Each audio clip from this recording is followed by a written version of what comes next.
दोस्तों, monetary policy को समझने से पहले हमें डिमांड एंड सप्लाई के कॉन्सेप्ट को समझना पड़ेगा। दोस्तों, किसी भी इकोनॉमी को दो चीजें सबसे ज्यादा इन्फ्लुएंस करती है, पहला है डिमांड और दूसरा है सप्लाई। अगर किसी चीज की डिमांड बढ़ती है तो उसका कॉस्ट बढ़ जाता है, और मनी के सप्लाई में भी जब मनी का सप्लाई बढ़ता है तो लोगों के पास पैसे की अवेलेबिलिटी ज़्यादा हो जाती है, लोगों के पास ज़्यादा पैसा चला आता है, जिससे आइटम का डिमांड बढ़ जाता है और उस आइटम की प्राइस भी काफ़ी हद तक बढ़ जाती है।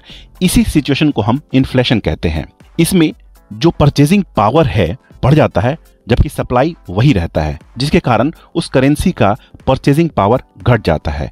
हर सेंट्रल बैंक एक मॉनेटरी पॉलिसी अपनाती है जिसके थ्रू वो मार्केट में मनी सप्लाई बैलेंस करने की कोशिश करती है।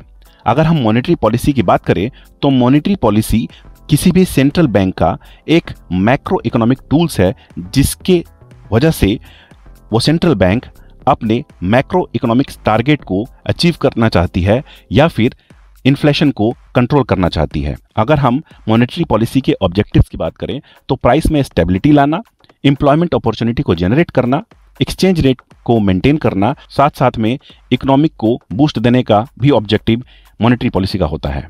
इस मॉनेटरी पॉलिसी में दो तरह के टूल्स अपनाए जाते हैं, पहला है क्वांटिटेटिव टूल्स एंड दूसरा है क्वालिटेटिव टूल्स। अगर हम क्वांटिटेटिव टूल्स की बात करें तो RBI bank rate, repo rate, reverse repo rate, cash reserve ratio, statutory liquidity ratio, marginal standing facility, liquidity adjustment facility और ओपन मार्केट ऑपरेशन जैसी टूल्स अपनाती है। वहीं अगर हम क्वालिटेटिव टूल्स की बात करें, margin requirement, credit rationing, priority sector lending, moral suasion, direct action और कंज्यूमर क्रेडिट रेगुलेशन जैसे टूल्स शामिल हैं।